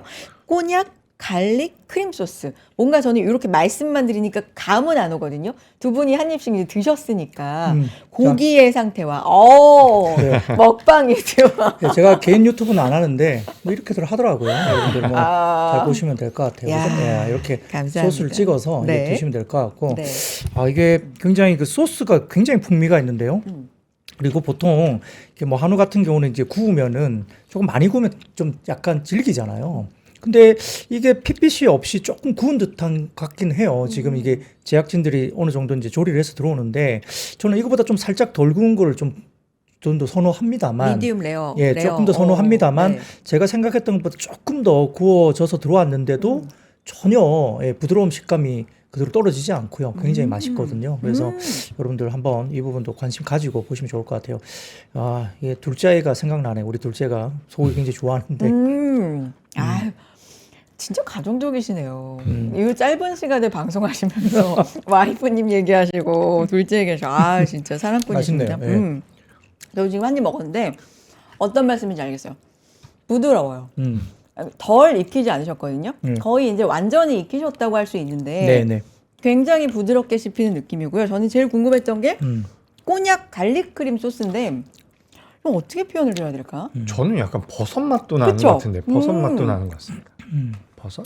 이렇게 먹자마자 그게 꼬냑 향인지 모르겠습니다만 향이 굉장히 뭔가 트러플 느낌인 것 같기도 맞아요. 한 네. 맞아요. 향이 네, 맞아요. 굉장히 그런 확 퍼지는 느낌이 있어서 그래서 아마 버섯이라고 네. 표현을 하신 것 같은데 어쨌든 꼬냑 갈릭 크림 소스 진짜 풍미가 왜 업된다고 표현을 해주신 건지 네. 알겠어요. 거짓말을 네. 할 수 없어요. 맞아요. 꼬냑 맛은 잘 안 납니다. 저희들 소스에서 꼬냑 느낌 별로 안 나죠. 거짓말 못 해요. 근데 말씀하셨듯이 진짜로 그 버섯 향 그런 것도 나오고요. 굉장히 풍미가 좋아요. 이게 약간 뭐 표현하기가 되게 어려워요. 이게 입에서 느껴지는 혀에서 느껴지는 그런 풍미가 다른데 근데 확실히 우리가 뭐 일반적으로 뭐 소금에 찍어 먹거나 겨자를 살짝 이렇게 올려서 먹거나 뭐 그러기도 하고요. 그죠? 다른 것들 찍어 먹긴 하는데 굉장히 독특하고 최근에 느껴보지 못했던 어떤 풍미의 그 소스인데 뭐 고기도 맛있지만 맞아요. 이 소스가 굉장히 특이합니다. 예. 부드럽게 감사합니다, 부장님. 먹방 유튜버 하셔도 될 정도로 맛 표현을 또 충실하게 이렇게 성실하게 해주셨고 앞으로도 먹고 살아야죠. 요 소금과 파인애플 마리네이드라고 말씀을 해드렸는데 이게 풍미도 업 시켜주지만 좀 부드럽게 만들어주는 것 같아서 고기도 상당히 부드럽고 소스가 무엇보다도 상당히 좀 맛있습니다. 여기까지 안내해드리겠고 3+1 최초 5만 원대 구성이니까 팩당 14,750원 꼴의 저렴한 가격으로 사보셔도 좋을 것 같다 말씀드리면서 자 다음 상품은요. 닌자 그릴 에어프라이어 안내를 해드릴게요. 에어프라이어 많이 쓰세요, 두 분은? 저는 없습니다. 저희 집에 집에는. 없으세요? 네네. 차장님은 전 집에 있습니다. 자주 쓰시지 않으세요? 그러진 않아요. 와이프가 많이 아, 씁니다. 그- 예. 요거 있으면 진짜 편하거든요. 이해는 돼요. 여기 충분히. 넣으면 예. 진짜 갓 한 것처럼 약간 이렇게 배달하고 사실 남은 것도 좀 있을 수 있는데 냉장고에 넣었다가 여기 넣으면 좀 갓 한 것처럼 만들 수도 있는 그런 마법인데 요 닌자 그릴 에어프라이어를 29만 원대 가져가실 수 있게 저희가 구성을 해왔습니다. 요게 46% 할인된 가격이거든요. 5.7리터 대용량이고요. 본사 1년 무상 AS도 보장해 드립니다. 260도씨 직화급 열풍이 여기서 이제 나오는데 미사용 S급 리퍼 제품이고요. 6in1 푸디 그릴 에어프라이어라고 설명이 되어 있는데 요게 이제 보이시는 요 제품인데요. 이걸 이제 뭐 이렇게 들 순 없어요. 들진 않으시는 게 좋을 것 그러니까요. 같습니다. 그냥 무게감이 있어요. 이제 주방에 놓으시고 집 한 켠에 놓으시고 사용을 하는 건데 대용량이라서 5.7리터입니다. 대용량이기 때문에 좀 넉넉하게 지금 화면에 나오고 있는데 우리가 오늘 먹었던 고기 네, 이런 것도 얼마든지 가능하고 굽는 거, 뭐 건조 이런 게 전부 가능하다. 지금 화면을 통해서 나가고 있습니다. 당신을 대신할 마스터 셰프 이렇게 나가고 있네요. 저희는 이제 저는 개인적으로 저희 집에서는 에어프라이어를 한 번도 안 썼기 때문에 디자인을 잘 못 봤는데요. 에어프라이어가 이렇게 보이는 모습을 보면 약간 유럽풍의 인테리어 느낌이 좀 나거든요. 굉장히 좋아요. 예. 그리고 뭐 저기 옆에 세상에. 저는 커피를 좋아하기 때문에 네. 저기 옆에 뭐 예를 들어서 뭐 유라 그 커피 머신 같은 것도 하나 옆에 두고 그죠? 발뮤다 같은 또 베이커리 같은 데 뭐 이런 것들 하나 옆에 두면 주방이 확실히 좀 톤이 달라지고 있다 느낌 좀 드네요. 아, 제가 놓친 네. 디자인적인 부분도 이렇게 캐치를 해주시니까 차장님 이런 부분도 네. 배우셔야 되겠다 생각이 드나요? 집에 가서 메모 좀 해야 될 것 같습니다. 메모 좀 해야 될 것 같아요. 알겠습니다. 자, 여기까지 하겠습니다. 닌자 그릴 에어프라이어 정말 46% 할인된 가격으로 저희가 구성을 맞춰왔기 때문에 필요하신 분들은 29만 원대 가져가실 수 있는 기회 살려보셨으면 좋겠습니다. 자, 계속해서 좀 이야기를 이어가 볼까요? 아까 광고 전에 말씀드린 것처럼 부장님께서 초반에 말씀해 주셨던 그 부분 있잖아요. 네.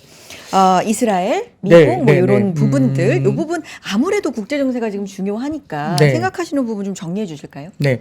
첫 번째 화면을 좀 띄워 주시면요. 화면 볼게요. 그 트럼프 대통령이 뭔가 지금 빠져나가고 싶다는 생각을 분명히 하고 있는 건 맞아요. 그래서 지금 practically nothing left라고 이야기되는데 결국은 타겟을 할 만한 곳이 이제 남아있지 않다. 그러니까 이제 뭔가 공습이나 이런 것들에 대해서는 좀 줄이겠다 또는 이제는 조금 이런 분들을 좀 하지 않겠다 하면서 약간 출구 전략적으로 계속적으로 말을 쏟아내고 있고 대변인 같은 경우도 지금 최근에 나온 것들이 좀 약간 그렇죠. 한참 때리다가 나 때릴 만큼 다 때렸으니까 이제 끝 우리 이제 안 싸우는 거야 이러면 맞던 사람은 그걸 오케이 할 수 있을까요? 그럴 수 없잖아요. 열받아서 뒤통수라도 한 대 때려야 되는 거거든요. 그래서 그런 상황에서 종전은 내가 할 수 있어라고 이제 주장을 하는 것이고 이렇게 더 때릴 만한 곳이 없다고 이제 트럼프는 출구 전략을 이제 뭔가를 하기 위해서 막 애를 쓰고 있습니다. 거기다가 지금 그나마 좀 다행인 것은 이란 쪽에서도 뭔가 이제 기준을 뭔가 이야기를 하기 시작했다는 겁니다. 물론 호르무즈 해협 이외의 다른 항만에다가 공격을 해서 조금 유가가 튀는 그런 이슈도 있긴 하지만 원래 이렇게 뭐 협상을 하거나 자리를 앉기 전에 좀 더 치열하게 뭔가를 한 다음에 계속적으로 협상을 하는 게 물론 좀 더 유리한 곳을 차지하기 위해서 그렇긴 하지만 뭔가 이스라엘 쪽으로 근본적으로 지금은 어떤 공격을 하지 않는다는 어떤 그런 보장을 해주면 충분히 종전 협상을 할 수 있다는 어떤 가이드라인을 또 이란 쪽에서 내고 있다는 점이 우리가 좀 생각을 해봐야 될 것 같고요. 자, 거기다가 뭐 다음 사진을 좀 보여드리면 자, 지금 이란 쪽에서 지금 걸프 쪽으로 그리고 걸프 쪽에 있는 다른 인근 국가로 스트라이크 그러니까 침공이나 공격을 하는 빈도가 상당히 줄어드는 게 보입니다.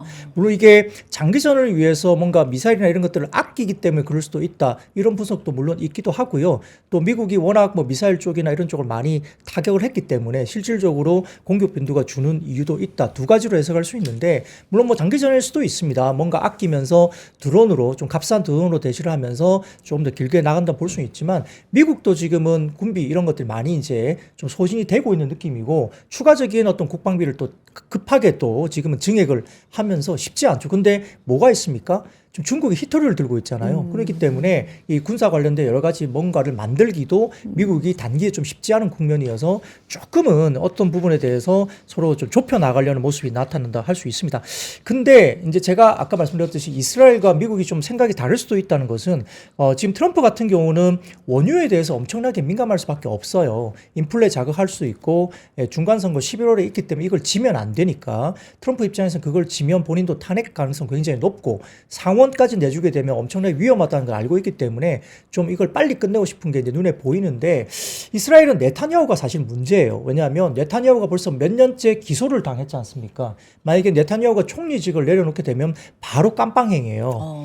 지금은 전쟁을 계속 끌고 가면서 6월에 조기 총선을 하기 위한 전략을 잡고 있다라고 들리는데 자 그렇기 위해서는 6월 전까지는 이스라엘은 자기가 총선을 통해서 자기 자리를 보존하기 전까지는 아마 끝내지 않으려고 할 겁니다. 지금 이미 기소까지 당했고 워낙 이제 부패나 이런 것들을 지금 검찰 쪽에서 많이 밝혔다고 밝혀지고 있기 때문에 이 네타냐후 같은 경우는 끝까지 끌고 가려고 할 거고 트럼프는 빨리 끝내고자 하는 거죠. 여기서 지금은 이번에 지금 이스라엘이 일부 지금 정유시설 타격을 딱 하니까 미국의 정부 쪽에서 이렇게 나왔어요. What the fuck? 그러니까 뭐냐면 내가 원하지도 않았는데 그거 안 하기로 했는데 맞아요, 왜 선 넘어서 정유시설을 공격했어라고 이제 그러면서 미국의 특사가 지금 이스라엘 쪽으로 갔다 이야기 나올 정도로 야 그거 하지 말라 그러는데 왜 했어라고 지금 뭔가 따지러 간 거죠. 그래서 하지 마라고 이제 하면서 지금 이야기되고 있고 또 언론에 따르면 외신에 따르면 지금 트럼프가 2차례의 휴전 제안을 벌써 했다 이야기 나오는데 이란은 일단 노를 했었고 또 얼마나 급하면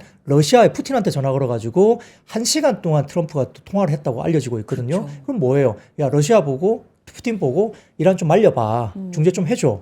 그 대신에 내가 너희들 제재 좀 풀어줄게. 아니 조용히 웃고 있는 게 러시아라고. 네, 지금 러시아죠. 그러잖아요. 그 계속적으로 가고 있고 그리고 지금 이란산 원유가 훨씬 더 많은 수출이 이루어지고 있어요. 지금 현재 그렇기 때문에 이런 복합적인 흐름에 대해서는 좀 다르게 나타날 가능성이 높다 이렇게 보는 상황입니다. 네. 다만 아까 우리 수급을 이야기 좀 드렸을 때요. 네. 이거 보시면은. 자, 액티브 펀드들은 한국 시장에서 많이 팔고 나가고 있기 때문에 외국인들의 매도가 좀 잡히긴 합니다만 지금 EM 쪽의 포트폴리오 속에서 지금은 지금 그 전달 그죠? 1, 2월 달에 지금 막대를 보시면 상당히 높게 쳐져 있잖아요. 이게 보시면 흐름들이거든요. EM 쪽으로 돈이 들어오는 흐름인데 이번 달 들어서 확 줄고 있습니다. 2월 달부터 그죠? 그렇기 때문에 EM 쪽으로 돈은 좀 들어오고 있지만 넷 인플로우가 좀 완전히 조금은 마이너스권은 아니지만 많이 줄어들고 있다는 거죠. 이게 조금은 수급 쪽으로 아직 버틸 수는 있으나 과거 대비 강한 유입이 조금은 잦아들고 있는데 자 마지막입니다. 이 보시면은 이게 헤지 펀드들이거든요. 네. 이게 관련된 넷 얼로케이션인데 한국에 대한 헤지 펀드들의 수요는 아직까지 크게 빠져나가지 않고 포지션을 유지하고 있다. 이렇게 보신다면 성격이 달라요. 그러니까 액티브 펀드의 자금들이 많이 빠져나가면서 그러고는 있지만 헤지 펀드 유지가 되고 있고 일부 조금은 자금이 아직도 한두 달 전보다 굉장히 많이 좀 줄긴 했지만 아직까지는 순넷으로 플러스가 유지되고 있다. 이런 부분들이 시장의 성격만 바뀌면 바로 또 들어올 수 있다는 점도 저희가 좀 수급적으로도 주목을 해야 될 것 같습니다.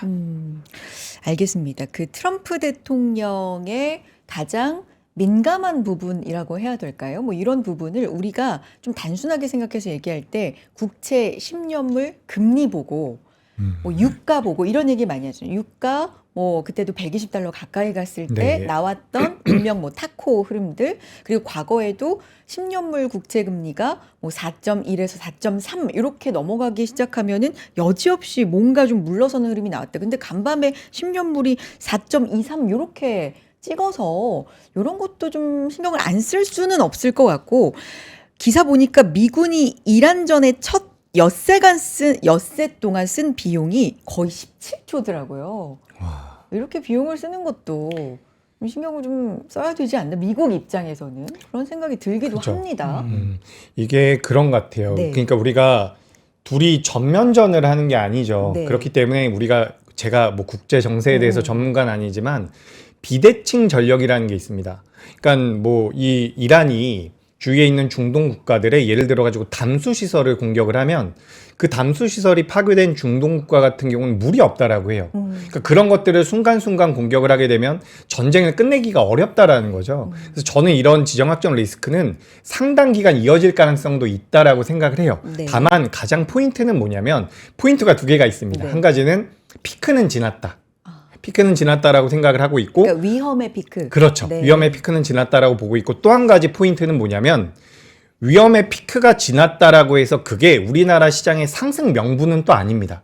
그러니까 여기서부터 우리가 다시 한번 좀 들여밟고 가야 되지 않나라고 생각이 돼요. 그러니까 우리가 악재가 없어졌기 때문에 일단 제자리까지 돌아왔는데 여기서 다시 한번 올라갈 수 있는지 여부는 아까 전에 뭐 EM이라는 것은 이제 신흥국 쪽이죠. 그쵸. 신흥국 쪽으로 자금이 들어오는지 안 들어오는지 우리나라 시장에 어떻게 진행이 되고 있는지 이런 것들을 보여주셨는데 이게 또 연속성을 가져갈 수 있을지 그리고 우리나라 삼성전자가 실적을 내놨는데 잘 나올 겁니다. 잘 나올 거라고 생각을 하는데 그런 과정에서 시장도 그렇게 반응을 해줄지 여부가 저는 어쨌든 현재 상황에서는 가장 중요할 것 같습니다.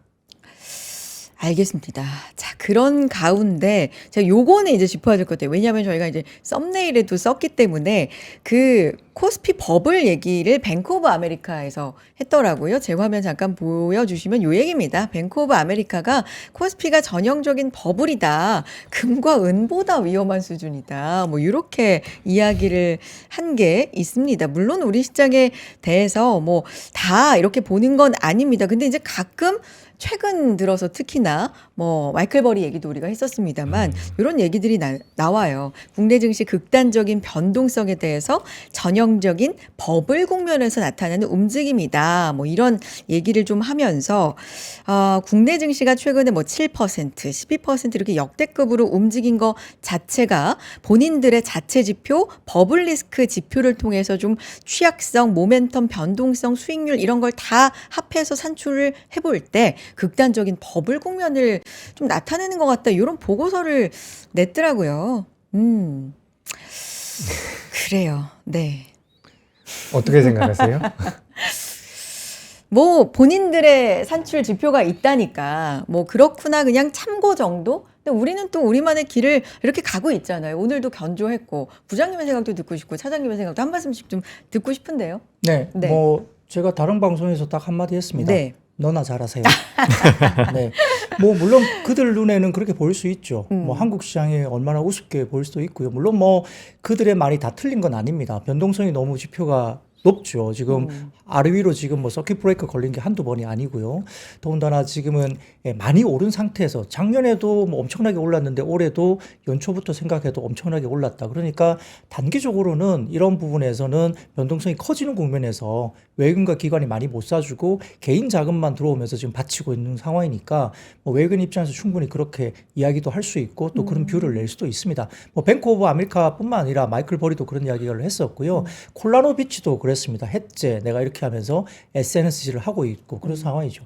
그만큼 한국 시장이 지금 관심도가 높아진 거 아닐까 생각은 들어요. 그래서 일정 부분 많이 오르고 속도가 너무 빨랐다는 점 인정할 수 있고 또 그 부분에서 조정이 나올 수 있다는 점 인정할 수 있습니다. 그래서 밸류에이션 부분들에 대한 부분들이 뭐 각각의 논리에 따라 뷰에 따라 또 다를 수 있는데 그러나 이제 코스피 5,000포인트 제가 지난주 그 목요일 날 방송에서 코스피 5,000포인트가 상당히 좀 깨지기 쉽지 않은 그런 락바텀으로 볼 수 있는 자리다라고 제가 설명을 이미 드렸었고 이제 상방에 대한 이슈는 좀 있을 수 있죠. 과연 이 반도체가 과연 이런 전쟁 상황 이후에 최근과 같은 그런 가격의 상승세를 이어가면서 올해 하반기까지 이제 반도체 상승률이 올라갈 수 있는가 그 부분이 변수가 좀 남아있긴 해요. 왜냐하면 전쟁이 끝나면 여러 변수 때문에 상황들이 좀 바뀔 수도 있고요. 수요도 좀 바뀔 수 있지 않습니까? 그것들이 영향을 준다면 이제 상방에 대한 부분들이 좀 제한적으로 가면서 이제 최근의 고점을 못 벗긴다는 생각도 할 수 있어서 당분간 좀 조심스럽긴 합니다. 그러나 현재 구간에서 뭐 엄청난 버블이고 이게 가서는 안 될 자리를 꼭 갔다 온 것처럼 한국 증시가 뭔가 잘못한 것처럼 이야기하는 것은 뭐 상식적으로 제가 뭐 인정하기 좀 힘들고요. 뱅크 오브 아메리카 이외의 다른 IB들은 또 굉장히 한국 시장 좋게 보는 쪽도 많고 지금 뭐 삼성전자만 놓고 보더라도 맥쿼리 증권사는 올해 삼성전자에 대해서 영업이익을 300조 넘게 추정합니다. 그래서 제가 그 리포트 보면서 고맙긴 한데 이래도 되나 할 정도로 상당히 좀 공격적으로 본 쪽이 있고요. 목표주가 34만 원 불러놨고 그 외에 다른 뭐 CLSA 같은 경우도 지금 29만 원 불렀고요. 그다음에 HSBC 같은 것도 목표주가 30만 원 부르고 있는 상태에서 하이닉스도 물론 마찬가지입니다. 그렇기 때문에 뭐 그런 삼성전자 하이닉스 어닝이 물론 너무 집중화되어 있다는 점은 조금 문제가 있어요. 그 외에 다른 쪽에 어닝들이 강하지 못한다는 점 이런 것들이 물론 취약점이 보이고 있기 때문에 전자하고 하이닉스가 꺾이면 시장이 꺾일 수 있다. 이건 충분히 공감이 가는데 아직까지 현재까지로는 뭔가 변화가 없는 어닝에 대한 부분 지난 주말에도 이번에도 지금 국내 어닝이 2.3% 추가 상승을 했습니다. 그렇기 때문에 어닝에 대한 부분들이 만약에 꺾이지 않는다 한다면 아직까지는 크게 시장에 대해서 밸류를 논할 만한 그런 거품을 말하는 그런 상황은 아니다 보고요. 여기에서 EPS가 20% 정도 하향 조정이 만약에 된다는 가정을 한다면 국내 시장의 저점은 4,650포인트 정도까지는 코스피가 계산이 나옵니다. 그래서 만약에 어닝이 꺾이면 5,000포인트 아래로 가서 4,600 뭐 이 정도까지는 갈 수 있다고 저는 보고 있는데 아직까지는 월간 주간 단위로도 지금은 EPS가 꺾인 건 아직까지는 추정이 안 되고 있기 때문에 그게 향후에 어떻게 변할 것인지가 변수는 되겠지만 지금 버블론을 말하는 것은 조금은 뭐 오버스러운 것이 아닌가 생각을 할 수 있겠습니다. 뭐 채팅창에서 여러분이 언급을 해주시는데 살로만자의 표범님도 니들이 국장을 알아? 이렇게 네 표현을 해주시고 삼전 닉스 못 사서 그런 거라고 예. 네 세이브님도 그렇게 말씀을 해주시고 이제 의견은 다양할 수 있죠. 의견은 다양할 수 있는데 그래서 저희가 이제 썸네일에는 그렇게 달아놓고 밑에 제목에는 어떻게 달아놨냐면 최근 들어서 오늘처럼 저희가 이렇게 클로징벨에서 얘기를 하면서 삼전닉스 얘기가 이렇게 비중이 적었던 날이 좀 드물었던 것 같아요. 요것도 시장에 좀 한 면이지 않을까 생각이 들어서 삼전닉스 쉬는데 그래도 코스피 지수가 그래도 하락했지만 좀 비교적 견조했고 코스닥은 상승을 했잖아요. 그럼 요게 뭐 삼전닉스가 본격적으로 하락이다 이런 건 아니지만 뭔가 종목 장세로 좀 넓게 퍼지는 국면으로 이제 들어간다고 신호로 봐도 되는 건지 뭐 이런 부분도 좀 논의를 해보고 싶거든요.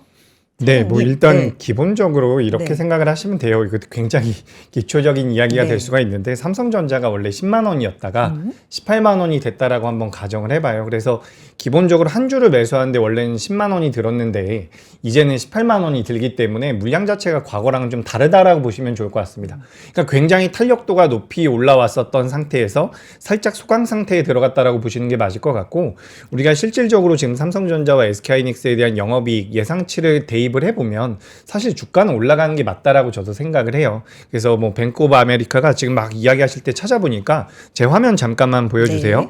뱅크 오브 아메리카에서 이제 자산의 수익률과 변동성, 모멘텀, 요런 취약성 등을 나타내가지고 자체 측정 기준을 만들었다라고 하는데 네.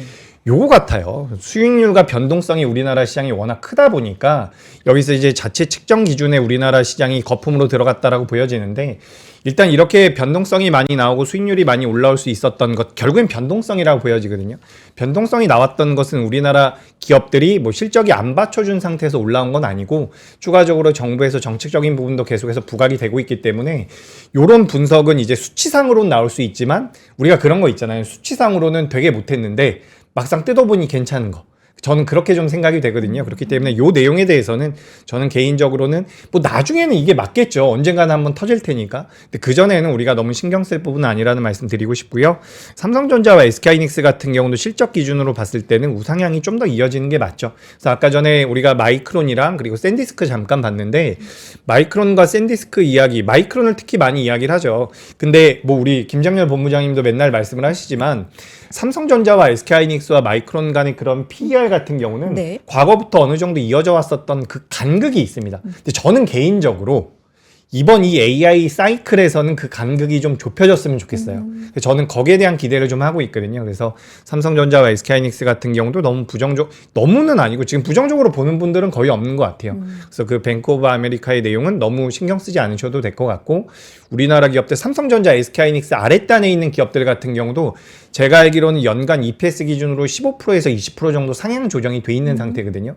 그게 일단 주가에 반영이 됐다라고 한다면 다시 한번 눌림이 나올 수도 있겠지만 어쨌든 상향이 나오고 있다는 부분은 포인트가 될 수가 있고 우리가 1월달, 2월달, 3월달 넘으면서 삼성전자와 SK하이닉스에 대한 영업이익 추정치가 엄청나게 올랐어요.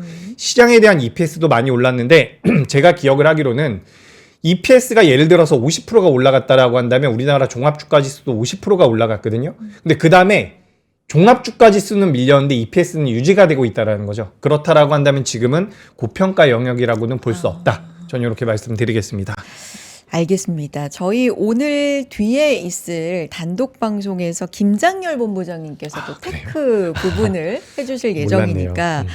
네, 오늘은 또 그 코너에서 테크 쪽은 또 자세하게 들어보시면 될 것 같고, 부장님의 의견도 듣고 싶은 부분이 오늘 코스닥이 잘 갔는데 보니까 알테오젠이 3%대 올랐고요. 뭐 삼천당제약도 1.6%, 코롱티슈진도 2%대, 리가켄바이오도 2%대 상승. 그 중에서도 에임드바이오가 또 눈에 띕니다. 거의 8% 가까이 오르는 흐름. 이렇게 바이오주가 일부 좀 튀는 종목들이 있어서 바이오 일정들도 좀 있고 하니까 또 코스닥의 뭔가 상승세가 조금 더 탄력이 붙는다. 바이오 쪽도 볼만한가 뭐 이런 부분들 어떻게 보세요? 원래 역사적인 계절적으로 본다면 3, 4월이 바이오 수익률이 제일 좋은 월이기도 합니다. 오. 그런데 이란 전쟁이 터지면서 변수가 생기긴 했는데 네.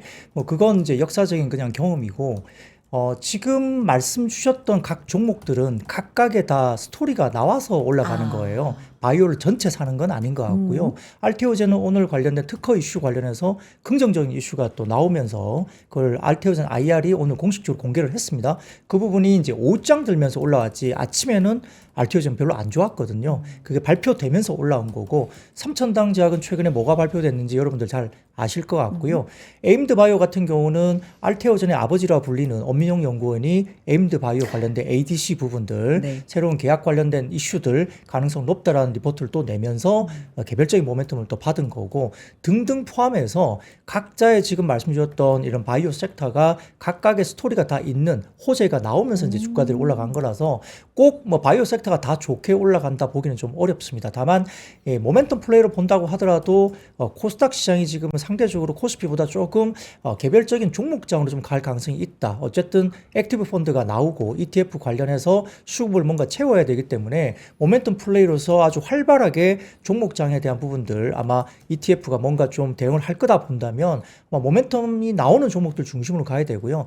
코스닥 시장이 코스피보다 좀 더 나은 모습을 보인다는 가정을 만약에 하는 전제 조건을 가진다면은 어쨌든 코스닥 쪽의 시가총액이 40%가 제약 바이오죠. 그쪽이 올라줘야 되고요. 두 번째는 반도체 소부장, 세 번째는 2차 전지 이렇게 가야 됩니다. 그렇기 때문에 그런 섹터 중심으로 결국은 산다라고 보이는 상황이죠. 그래서 코스닥 쪽의 부분들이 좀 아쉬운 부분들은 EPS 상향이 제대로 좀 안 나오고 있는 게 이거 주가가 가도 되나? 라고 생각할 수 부분이 분명히 있기 때문에 여러분들 좀 고민이 많으실 거로 보이고 저도 PB지만 고민이 많습니다. 그러나 수급이 일단 들어와서 수급 플레이를 한다는 점에서는 그래도 긍정적인 흐름이고 뭐 호재, 모멘텀 다 이것보다도 역시 시장의 힘은 수급에 의해서 아무래도 좌우될 수밖에 없잖아요. 그래서 긍정적인 수급이 들어온다는 점에서는 아마 일정 부분 호재가 나오는 종목들은 새로운 신규 수급에 따라서 아마 그 수급들이 좀 진입을 하면서 꽤 어떤 수익률 대회 이런 것들 형식으로 종목들 좀 움직임이 있지 않을까 생각이 듭니다. 다만 뭐 너무 펀더멘털 없는 상태에서 막 따라가는 것은 또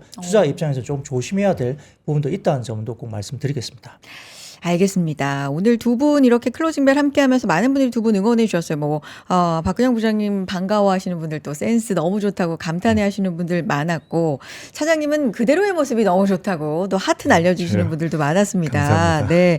두 분 이렇게 함께 해 주셨는데, 일단 내 마녀의 날은 비교적 무사히, 네, 비교적 무사히 이렇게 넘어갔는데, 지금 우리는 불확실성에, 계속 구간에 이렇게 놓여 있으니까 어떻게 대응해야 되는지, 그러니까 이런 질문도 사실 있긴 했거니 오늘 같은 날은 사고 팔고 매매를 좀 활발하게 했었어야 되는 날인가 뭐 이런 질문도 사실 채팅창에 있긴 했습니다. 내일이 이제 또 금요일이고 어떤 전략을 좀 제시해 줄 수 있는지 조언의 한 말씀씩 들어볼까요? 부장님도 이렇게 갈까요? 네, 뭐 네. 짧게 말씀드리겠습니다. 한국 시장은 당분간 뭐 박스권 형식에서 좀 4848 할 것 같고요. 1차적인 코스피 지수는 5,650포인트 정도가 PER 9배 정도 1차 타겟인데 지난번에 빠질 때 갭을 띄워놓고 빠진 자리가 5,800포인트입니다. 그래서 저는 개인적으로 코스피는 한 5,800포인트 정도 가면 조금 고민을 해보시자 1차적으로 5,800. 여기서 5,800 정도까지 올라가면 갭을 메우는 자리거든요. 그래서 거기까지 가면 조금 포트에 대한 고민을 좀 해보자 말씀드리겠고 그 외에 이제 지금 골드만삭스 같은 경우는 CTA 펀드들 때문에 아마 한 일주일 내에 아마 대규모 미국 시장의 매도가 좀 나올 수도 있다는 경고도 약간 수급적인 경고를 하고 있습니다. 그러나 그게 아까 말씀해주신 사모대출 쪽에 네, 나오는 그 계속 포함해서 자금들. CTA 펀드들이 아마 아. 조금 매물을 쏟아낼 수 있는 부분도 아. 일주일 내에 가능성도 있다고 이제 미국 시장도 경고를 좀 수급적인 경고를 좀 하고 있는데 뭐 그 영향권도 일주일 내에 미국 시장의 영향도 한국이 좀 받을 수도 있기 때문에 그걸 좀 체크를 하시면서 가면 좋겠고 꼭 일어난다는 건 아닙니다만 어떤 조건이 따랐을 때 조금 매물 쏟아지는 부분들도 CTA 펀드 관련된 매물 부분이 좀 경고성 리포트가 또 나오기도 합니다. 다만 시타델이 최근에 굉장히 좀 촉이 좋은 리포트를 많이 냈는데 3월 20일 전후로 미국 시장이 상당히 완화되면서 풀리면서 주가가 본격적으로 오를 거야라는 또 리포트도 내기도 했어요. 근간은 핵심은 그겁니다. 3, 4월에 들어오는 대규모 세금 환급이에요. 그것들이 결국은 시장에서 상방으로 일단 올리는 힘이 될 거다. 3월 20일 이후로 미국 시장이 견조한 상승세 좀 접어들 것이라는 리포트도 나와 있습니다.